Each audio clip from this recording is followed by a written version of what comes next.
Jumpa lagi dengan saya, Leni Rumianti. Kali ini kita akan membahas salah satu materi untuk mahasiswa di Fakultas Matematika dan Ilmu Pengetahuan Alam Universitas Lampung dalam rangka mengikuti karya wisata ilmiah tahun 2020. Jadi materi ini diperuntukkan bagi Anda sebagai bekal untuk melakukan pengabdian dalam bentuk pengajaran di sekolah-sekolah yang berada di wilayah Anda. Langsung saja kita simak bersama-sama ya. Kita akan bahas tentang micro teaching.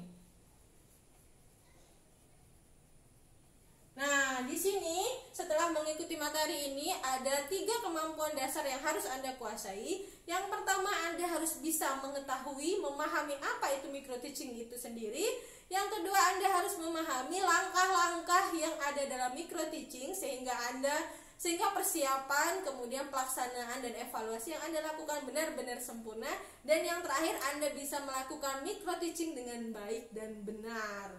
Ini adalah 3 kemampuan dasar yang akan kita kuasai hari ini ya. Yang tadi saya sampaikan, jadi tujuannya di sini ada 3. Yang pertama adalah memahami micro teaching.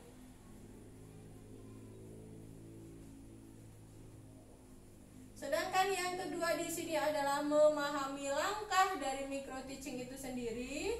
Langkah-langkahnya apa saja. Kemudian yang ketiga adalah melakukan micro teaching dengan benar. Nah, ini adalah 3 kemampuan yang harus Anda kuasai atau tujuan pembelajaran kita kali ini. Nah, kita langsung saja untuk yang bagian pertama. Di sini micro teaching terdiri dari 2 kata, yaitu yang pertama adalah micro, sedangkan yang kedua adalah teaching. Kita sudah paham ya, bagi Anda yang paham bahasa Inggris dengan benar, maka micro di sini artinya adalah salah satunya kecil, sedangkan teaching adalah mengajar. Nah, di sini untuk micro teaching jadi apa definisinya?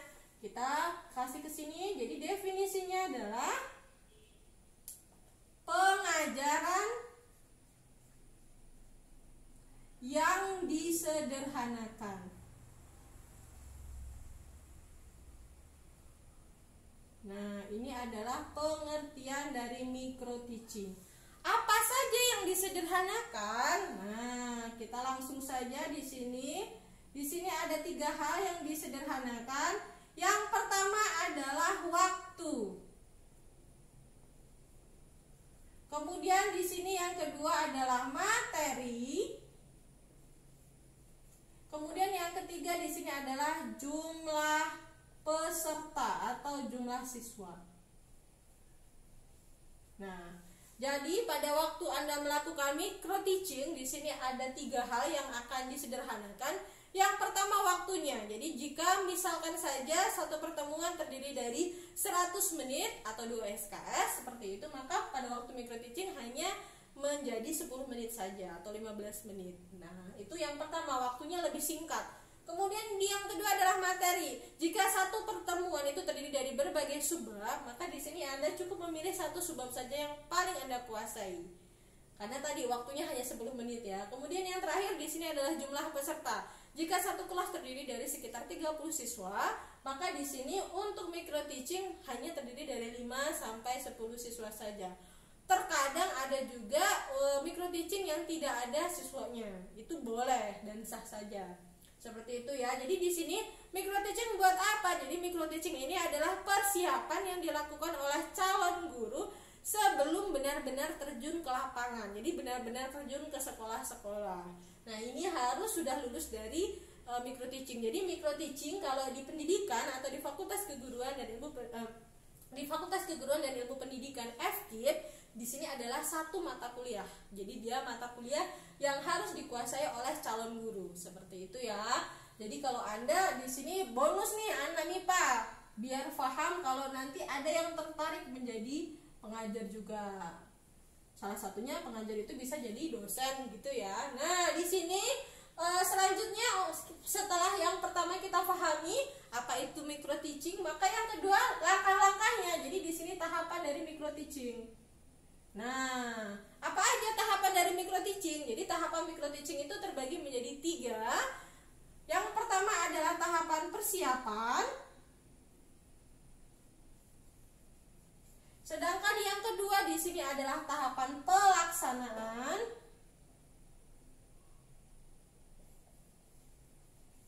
Kemudian yang ketiga di sini adalah tahap evaluasi. Nah, ini adalah tahapan dari micro teaching. Jadi apa saja yang perlu Anda lakukan pada saat berada di tahapan-tahapan ini? Nah, ya langsung saja yang pertama persiapan. Jadi di persiapan apa yang harus Anda lakukan? Di sini Anda harus menentukan apa saja. Pastikan yang pertama adalah materi. Jadi jika Anda nanti akan melakukan pengajaran di sekolah, jika Anda dibebaskan untuk memilih materi, pilihlah materi yang paling Anda kuasai. Tetapi jika materinya disesuaikan dengan materi yang mereka pelajari di sekolah, ya sudah diterima saja. Seperti itu ya. Jadi di sini tentukan materinya. Setelah menentukan materi, Anda pastikan di sini cari literatur. Jadi setelah materinya sudah ditentukan, Anda harus mendukung literatur-literatur yang membuat tadi materinya menjadi komprehensif. Jadi di sini diberikan literatur-literatur. Jadi materinya jangan hanya dari blog saja atau dari website saja. Cari buku-buku seperti itu ya, atau mungkin jurnal untuk membuat dia menjadi komprehensif. Selanjutnya setelah persiapan menentukan materi, kemudian apa saja yang akan dibahas, literaturnya apa saja, kemudian langkah selanjutnya adalah menentukan waktu. Nah, di sini Anda harus men-setting materi yang tadi Anda pilih akan disampaikan berapa lama.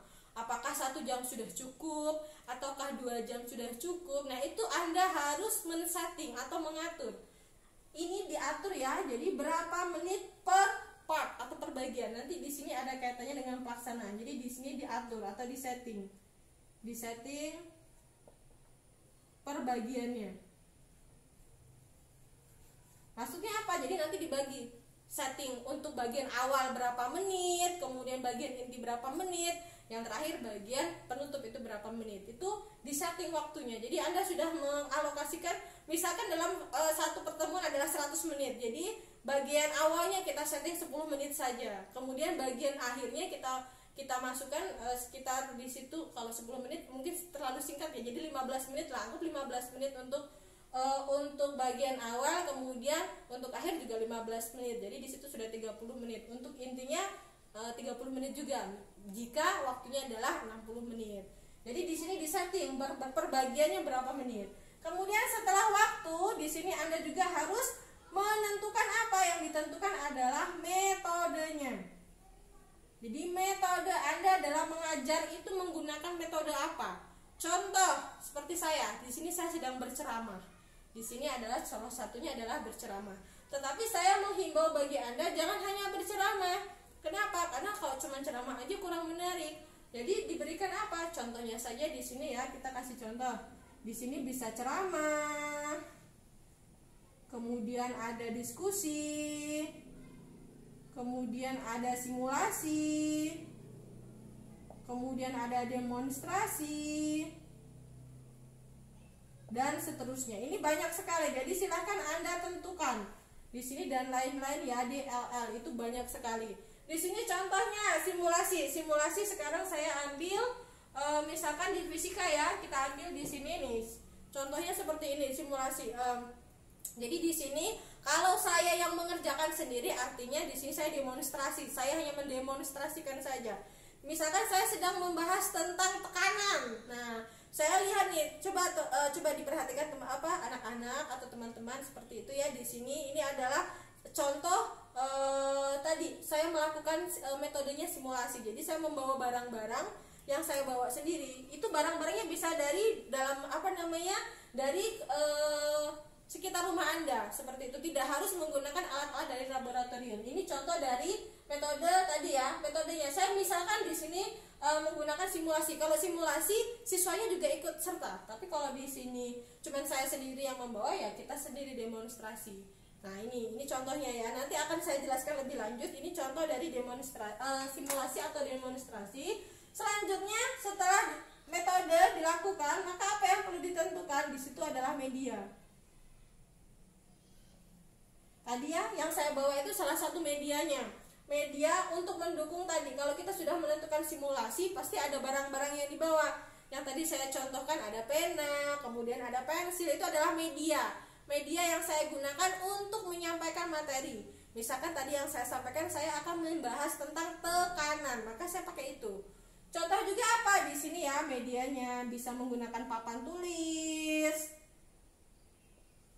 atau LCD, kemudian menggunakan video, atau menggunakan tadi ya pena dan lain-lain.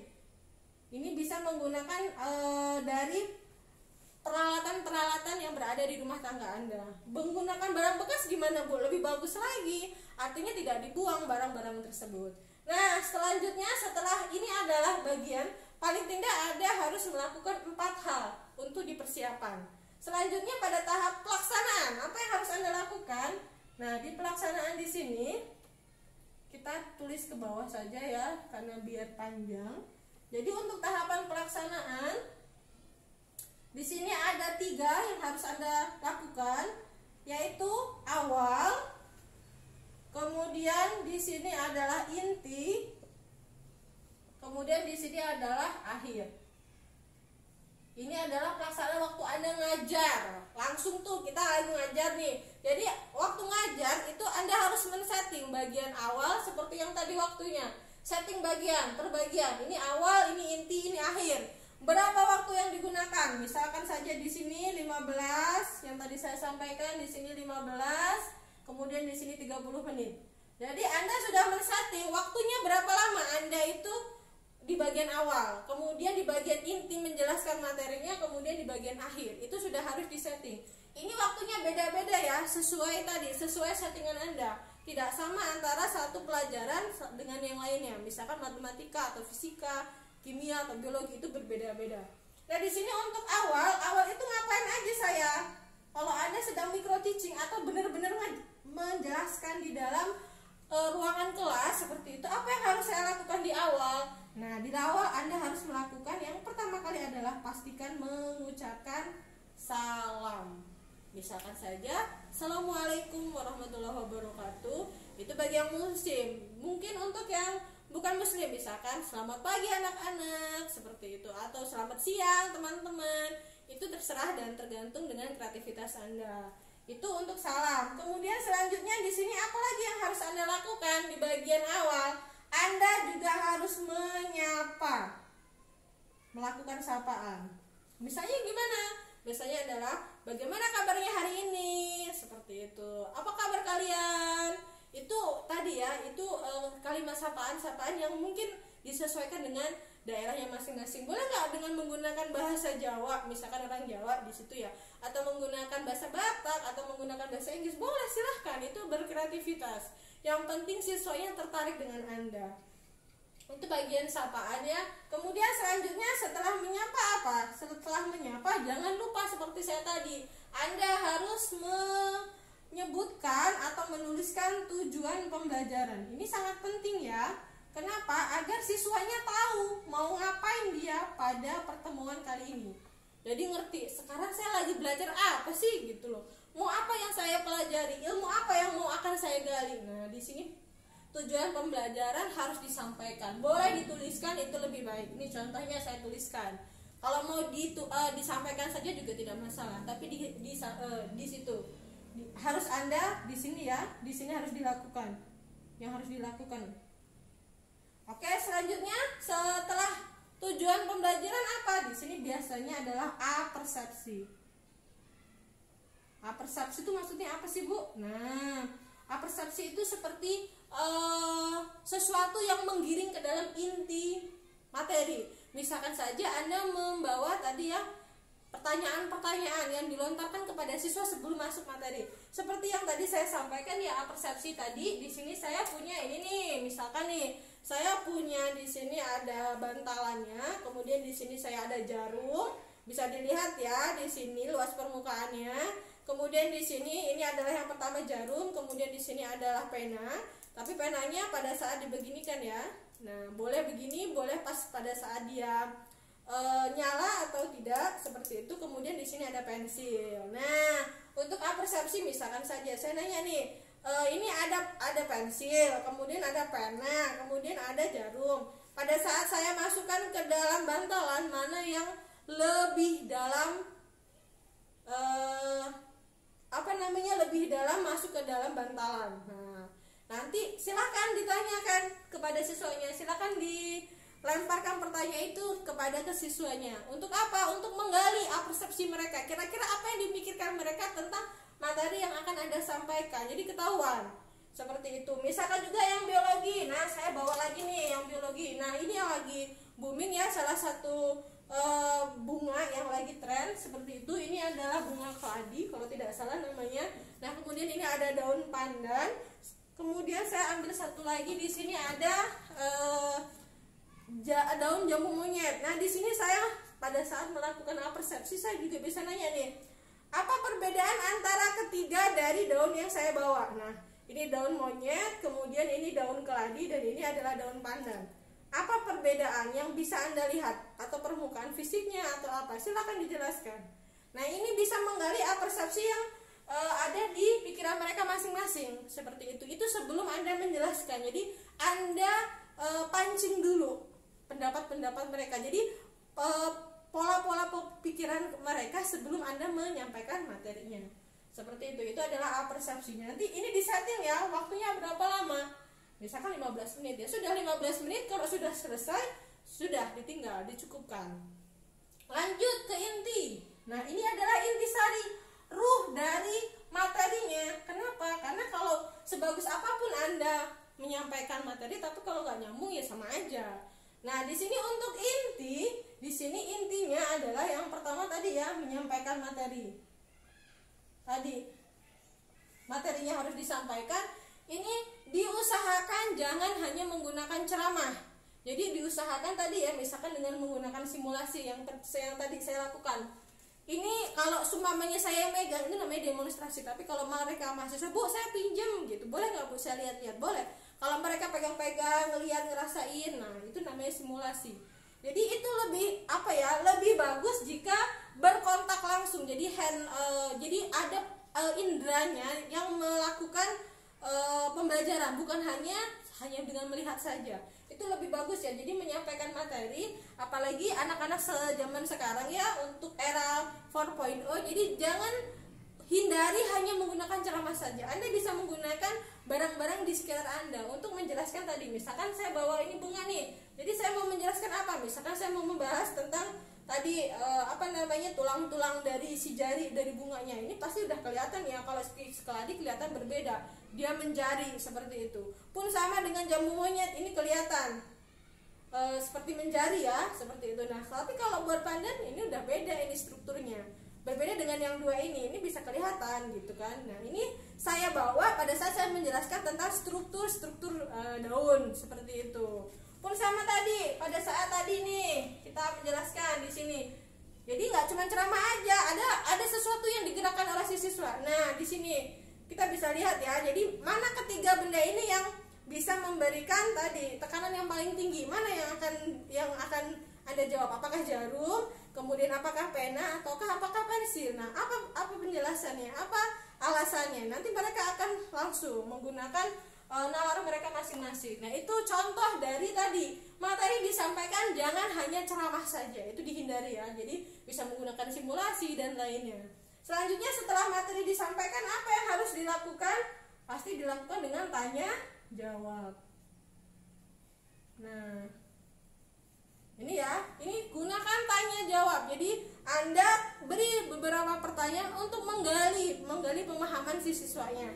Perlu diperhatikan ya, untuk tanya jawab di sini harus ada reward atau harus ada hadiah. Di sini rewardnya bukan cuma hadiah ya. Nanti kalau nggak punya duit gimana dong? Jangan juga. Maksudnya reward di sini bisa dalam bentuk pujian. Nah, itu kalau memang Anda tidak punya dana gitu kan untuk memberikan reward, beri saja pujian. Misalkan dia jawabannya betul, wah luar biasa sekali jawaban Anda betul. Seperti itu ya, jadi memuji biar anaknya semakin termotivasi. Atau kalau ternyata dia salah, seperti itu. Jadi hindari menggunakan kata-kata negatif. Salah gitu jangan. Wah, jawabannya luar biasa tetapi mohon maaf kurang tepat. Itu lebih bagus dan lebih enak didengar daripada jawaban Anda salah. Nah, itu akan mendownkan dia. Jadi di sini untuk bagian tanya jawab gunakan reward. Jadi kalimat-kalimat pujian. Oh, ternyata ini ya mbaknya pinter, seperti itu. Itu akan lebih tadi ya memotivasi untuk memberikan jawaban yang lebih bagus lagi. Seperti itu. Itu untuk bagian tanya jawab. Kemudian yang selanjutnya di sini Anda juga bisa menggunakan tadi ya contoh soal dan latihan. Nah, oke. Jadi di sini setelah Anda memberikan pertanyaan, setelah di sini Anda memberikan materi, kemudian melakukan tanya jawab, mana yang belum paham, mana yang sudah, begitu ya. Berikan contoh soal, kemudian di sini biar tadi si siswanya juga lebih paham lagi dengan menggunakan latihan-latihan. Jadi mereka nyoba sendiri gitu ngerjain soalnya. Kalau fisika nggak bisa cuma dilihat aja, matematika pun sama. Jadi dia harus ngerjain. Kasih dia soal biar dia lebih paham lagi. Itu bagian inti ya. Dan yang terakhir di sini adalah ice breaking. Nah, apa Ibu itu namanya ice breaking? Ice breaking itu semacam relaksasi sebentar untuk pikiran si siswa-siswanya. Kenapa? Karena tadi dia sudah mengalami, kalau di sini pikirannya masih sederhana ya, maksudnya belum tegang. Tapi pada waktu Anda memberikan materi di sini kan tegang pikiran mereka. Mereka berkonsentrasi penuh. Jadi siswa itu bisa berkonsentrasi hanya berkisar antara berdasarkan penelitian ya, berdasarkan 15 sampai 20 menit. Itu bisa masih berkonsentrasi. Tapi kalau sudah 30 menit Anda memberikan penjelasan yang panjang kali lebar, itu udah nggak masuk lagi. Jadi untuk mengantisipasi di bagian inti, setelah Anda memberikan pertanyaan, tanya jawab, soal, kasih dia ice breaking. Contohnya gimana Bu ice breaking? Contohnya dengan menggunakan joke gitu kan ya. Kemudian dengan menggunakan senam pinguin bagi yang mungkin biar bergerak otot-ototnya, atau mungkin Anda bisa menyetel atau memutar video yang lucu-lucu gitu. Tapi itu untuk tadi ya sejenak pikiran si siswanya biar dia relaksasi. Kenapa itu dibutuhkan? Untuk tadi biar dia nanti bisa fokus lagi, biar bisa berkonsentrasi kembali. Nah, itu perlu. Nah, jadi untuk yang di inti dari bagian ini, bagian dua ini biasanya ya ini adalah di sini wajib hukumnya. Jadi harus ada di sini tanya jawab materi. Nah, kalau yang dua ini gimana Bu? Kalau yang dua ini biasanya sunnah. Jadi boleh dilakukan, boleh tidak. Seperti itu. Jadi menyesuaikan waktu. Tapi kalau waktunya 1 jam ya kasihlah 1 ice breakingnya gitu, lebih agar apa? Tadi agar dia lebih lebih bersemangat lagi mengikuti materi. Karena pasti Anda menyampaikan materi gak cuma 1 gitu ya. Kemudian yang terakhir di sini adalah bagian akhir. Di sini bagian akhirnya apa? Di sini bagian akhirnya ini bisa dipilih ya. Jadi Anda bisa memberikan tugas untuk pengayaan, kemudian selanjutnya yang kedua kesimpulan, kemudian yang terakhir di sini adalah salam juga. Oke.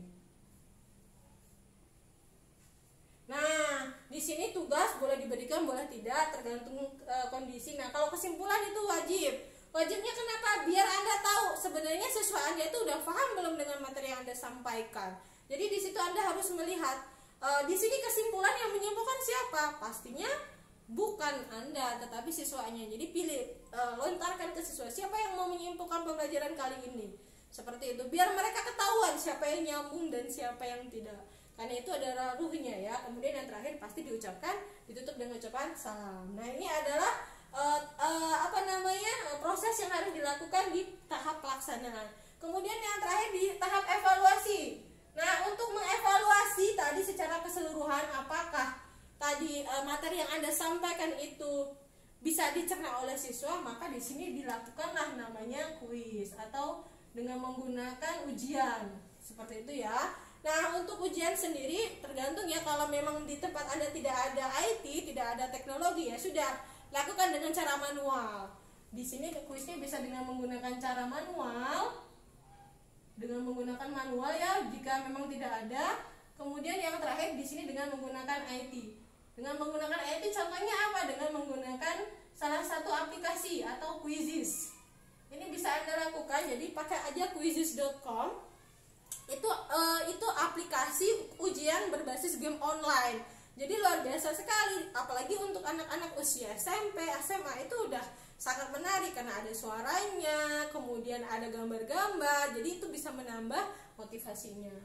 Nah, mungkin sekian untuk materi tentang micro teaching. Jika ada pertanyaan langsung saja kita bahas bersama-sama.